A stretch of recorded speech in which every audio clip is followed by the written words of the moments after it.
ನೀವು ಹೋದಾಗ ಎಲ್ಲರೂ ಕೂಡ ತುಂಬ ವೆಲ್ಕಮ್ ಮಾಡಿದೆ ಸರ್ ಬಿಜೆಪಿಗೆ. ಅಂದರೆ ಈಗ ಪ್ರಹ್ಲಾದ್ ಜೋಶಿ ಅವರು, ಬಿ ಎಲ್ ಸಂತೋಷ್ ಅವರು ಏನು ಅನ್ನೋದು ಬಹಿರಂಗವಾಗಿ ಸತ್ಯ ಇರುವಂಥದ್ದು. ಅಂದರೆ ನೀವು ಆ ಪಾರ್ಟಿ ಬಿಡಬೇಕಾದ್ರೆ ಎಕ್ಸ್ಪೆಷಲಿ ಬಿ ಎಲ್ ಸಂತೋಷ್ ಅವರು ನಡೆಗೆ ಸಂಬಂಧಪಟ್ಟಂತೆ ಒಂದಷ್ಟು ಆಕ್ಷೇಪ ವ್ಯಕ್ತಪಡಿಸಿದ್ರು, ಪಕ್ಷದಲ್ಲೂ ಕೂಡ ಆಕ್ಷೇಪ ವ್ಯಕ್ತ ಬಂತು. ಈಗ ಮರಳಿ ಪಕ್ಷಕ್ಕೆ ಸೇರಿರುವಂಥದ್ದು ಬಿ ಎಲ್ ಸಂತೋಷ್, ಪ್ರಹ್ಲಾದ್ ಜೋಶಿ ಅವ್ರ ಜೊತೆ ಮಾತಾಡಿದ್ರು ನೀವು? ಇಲ್ಲ, ಇನ್ನೂ ಮಾತುಕತೆ. ಓಕೆ, ಮಾತಾಡ್ತೀರಾ? ಅಲ್ಲಿ ನೋಡೋಣ, ಈ ಒಂದು ಪಾರ್ಟಿಯಲ್ಲಿ ಇದ್ದಾಗ ಮಾತಾಡುವಂಥ ಪ್ರಸಂಗ ಬಂದೇ ಬರ್ತದೆ. ಓಕೆ, ಯಾಕಂದರೆ ಸಾರ್ವಜನಿಕವಾಗಿ ಚರ್ಚೆ ಆಗ್ತಾ ಇರೋದು ಪಕ್ಷದಲ್ಲಿ ಜಗದೀಶ್ ಶೆಟ್ಟರ್ ಅವರಿಗೆ ಖುದ್ದು ಅಮಿತ್ ಶಾ ಅವರು ಆಹ್ವಾನ ಕೊಟ್ಟಿರುವಂಥದ್ದು.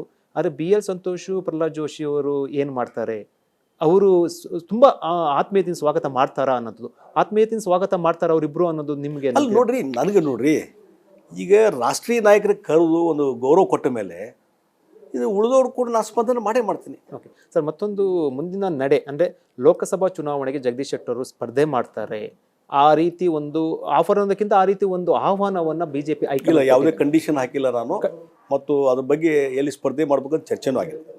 ಅಂದರೆ ಒಂದು ವೇಳೆ ಟಿಕೆಟ್ ಕೊಟ್ಟರೆ ಸರ್, ಅಂದರೆ ನೀವು ಪದೇ ಪದೇ ಹೇಳ್ತಾರೆ ರೇ ಪ್ರಶ್ನೆಗೆ ನಾವು ಉತ್ತರ ಕೊಡೋದಿಲ್ಲ ಅಂತ ನೀವು ಪದೇ ಪದೇ ಇನ್ನೇನು ಹೇಳಿದ್ದೀನಿ ರೀ, ನಾನು ಏನಿದ್ದೀನಿ, ಯಾವುದೇ ಚರ್ಚೆನೇ ಆಗಿಲ್ಲ. ಕೊನೆಗೆ ಇಲೆಕ್ಷನ್ ಬಂದಾಗ ಪಾರ್ಟಿಯವರು ಏನು ನಿರ್ಧಾರ ಮಾಡ್ತಾರೆ ನಡ್ಕೊತೀನಿ. ಟಿಕೆಟ್ ಕೊಟ್ಟರೆ ತಾವು ಸ್ಪರ್ಧೆ ಮಾಡಕ್ಕೆ ಸಿದ್ಧ ಇದ್ದೀರಾ? ಒಂದೇ ನನ್ನ ಶಬ್ದ, ಪಾರ್ಟಿಯವರು ಏನು ನಿರ್ಧಾರ ಮಾಡ್ತಾರೆ, ನನ್ನ ಜವಾಬ್ದಾರಿ ಏನು, ಜಗದೀಶ್ ಶೆಟ್ಟರ್ ಇಂಥದ್ದು ಮಾಡಿ ಹೀಗೆ ಮಾಡಿ ಅಂತಂದ್ರೆ ಎಸ್ ಮತ್ತೆ. ಈಗ ಇರೋಂಥದ್ದು ಹುಬ್ಳಿ ಧಾರವಾಡ ಅಥವಾ ಹಾವೇರಿ ಇರುವಂಥದ್ದು, ಈ ಪರಿಸ್ಥಿತಿಯಲ್ಲಿ ನೀವು ನಿಂತ್ಕೊಳ್ಳುವಂಥ ಜಾಗ.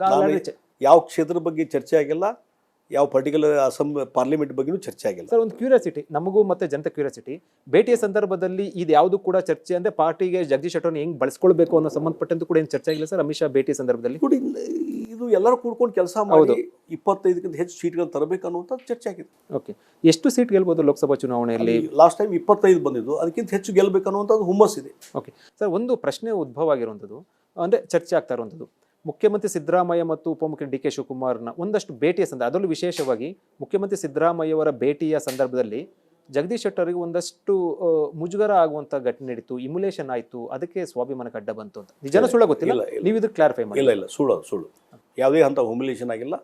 ಯಾವಾಗಲೂ ಸಿದ್ದರಾಮಯ್ಯನವರು ನಾವು ಹೋದಾಗ ಗೌರವದಿಂದ ನೋಡಿದ್ದಾರೆ, ನಮ್ಮ ಕೂಡ ಚೆನ್ನಾಗಿ ಮಾತಾಡಿದ್ದಾರೆ, ನಮ್ಮ ಮನೆಗೂ ಬಂದು ಹೋದರು ಹುಬ್ಳಿಗೆ.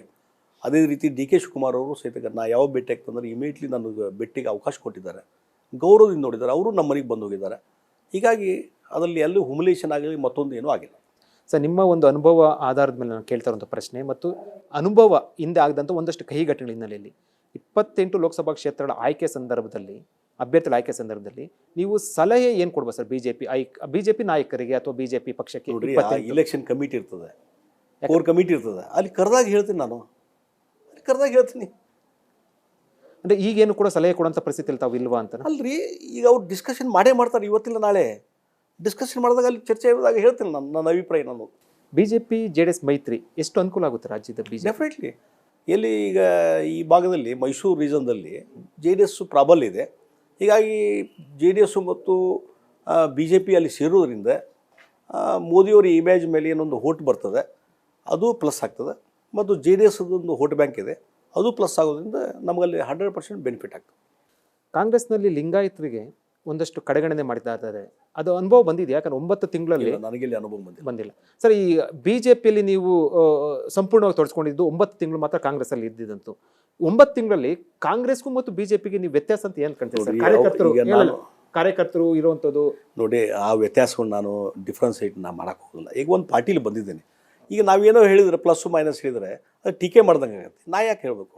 ಅಂದರೆ ಎಲ್ಲೊಂದು ಕಡೆ ಕಾಂಗ್ರೆಸ್ ಬಗ್ಗೆ ಮಾತಾಡೋಕ್ಕೆ ಮುಜುಗರ ಆಗುತ್ತಾ ಅನ್ನೋಂಥ? ಮುಜುಗರ ಅಲ್ರಿ, ಅಲ್ಲಿರುವಂಥದ್ದು ಒಂದು ಪಾರ್ಟಿಯಲ್ಲಿ ಇದು ಬಂದಿದ್ದೀನ, ಅವ್ರ ಬಗ್ಗೆ ಯಾಕೆ ನಾವು ಮಾತಾಡಬೇಕು? ಬಿಟ್ಟು ಬಂದಿದ್ದೀನಿ ಅಷ್ಟೇ. ಓಕೆ, ಅಂದರೆ ಮುಂದಿನ ಗುರಿ ಏನಿರೋದು ಜಗದೀಶ್? ಮುಂದಿನ ಗುರಿ ಏನಿಲ್ಲ ರೀ, BJP ಒಳಗೆ ಇದ್ದೆ, ಮುಂದುವರಿತಾ ಇದ್ದೇನೆ, ಸಂಘಟನೆಯೊಳಗೆ ತೊಡಗಿಸ್ಕೊಂಡು ಕ್ರಿಯಾಶೀಲವಾಗಿ BJP ಇನ್ನೂ ಸ್ಟ್ರೆಂಥನ್ ಮಾಡಲಿಕ್ಕೆ ಏನು ಮಾಡಬೇಕು? ಮೋದಿಜಿಯವ್ರನ್ನ 3ನೇ ಬಾರಿ ಪ್ರಧಾನಮಂತ್ರಿ ಆಗಬೇಕು, ಅವ್ರ ಕೈಗಳನ್ನು ಬಲಪಡಿಸಬೇಕು, ಅದಕ್ಕೇನು ಕೆಲಸ ಮಾಡಬೇಕು, ನಂದು ಅಳಿಲಿ ಸೇವೆ ನಾ ಮಾಡೋದು. ಈಗ ನೀವು ನೋಡಿದಾಗ ಪ್ರತಿ ಹಳ್ಳಿಗಳಲ್ಲೂ ಕೂಡ, ಪ್ರತಿ ಗ್ರಾಮದಲ್ಲೂ ಕೂಡ ಕಾರ್ಯಕರ್ತರ ಸಂಖ್ಯೆ ಜಾಸ್ತಿ ಇರುವಂಥದ್ದು, ಆ ಸಂಘಟನೆ ಮಾಡುವಂಥ ಸಂಬಂಧಪಟ್ಟಂತೆ ಇದು ಸಾಕಷ್ಟು ಕೂಡ ಅನುಕೂಲ ಆಗುತ್ತೆ ಅನ್ನೋಂಥದ್ದು ಬಿಜೆಪಿಗೆ. ಈ ಮೋದಿ ನಾಮಬಲದ ಒಂದಿಂದಲೂ ಕೂಡ ರಾಜ್ಯದಲ್ಲಿ 28 ಸೀಟು ಗೆಲ್ಲಕ್ಕೆ ಅದಕ್ಕೆ ಪಕ್ಷದ ಸಂಘಟನೆ, ಶಕ್ತಿ, ಸ್ಟೇಟ್ ಲೀಡರ್ಶಿಪ್ಪು ಇವೆಲ್ಲ ಕಾಂಟ್ರಿಬ್ಯೂಟ್ ಆಗ್ತಾವೆ. ಸಾಮೂಹಿಕ ನಾಯಕತ್ವ ಎಲ್ಲವೂ ಕೂಡಿಕೊಂಡಾಗ ಮೋದಿಯವ್ರದ್ದು ಏನೊಂದು ಶಕ್ತಿ ಇದೆ, ಇಮೇಜ್ ಇದೆ, ಅದು ವರ್ಕೌಟ್ ಆಗ್ತದೆ. IT ರೇಡಿಂದ ಜಗದೀಶ್ ಶೆಟ್ಟರು ಬಿಜೆಪಿ ಸೇರಿದ್ರು ಅಂತ ಇದನ್ನು ನಾನು ಹೇಳ್ತಾ ಇಲ್ಲ, ಖುದ್ದು MB ಪಾಟೀಲ್ ಹೇಳಿರೋದು. ಹೌದು, IT ರೇಡ್ ಇರ್ಬೋದು, ಡಿ ಕೆ ಶಿವಕುಮಾರ್ ಇರೋದು ಒಂದಷ್ಟು ಒತ್ತಡ ಇದನ್ನು ಅದನ್ನು ಬಹಿರಂಗ ಪಡಿಸಕ್ಕೆ ಹೋಗೋದಿಲ್ಲ ಅಂತ. ರೇಡ್ ಮಾಡೋದಿದ್ರೆ ನಾ 8-9 ತಿಂಗಳು ಕಾಂಗ್ರೆಸ್ಲಿದ್ದಾಗ ಮಾಡ್ಬೋದಾಗಿತ್ತಲ್ಲ.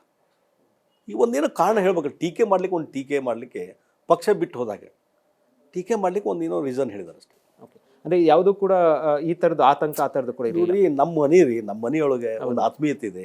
ವಾಪಸ್ ಬಂದಿದ್ದೇನೆ, ಪ್ರೀತಿ ವಿಶ್ವಾಸ ತೋರಿದ್ದಾರೆ, ವಾಪಸ್ ಬಂದಿದ್ದೀನಿ ಅಷ್ಟೇ. ಅದು ಬಿಟ್ಟು ಯಾವುದೇ ಒತ್ತಡ ಮತ್ತೊಂದು ಇದು ಯಾವುದು ಕಾರಣನ ಅಲ್ಲ. ನೀವು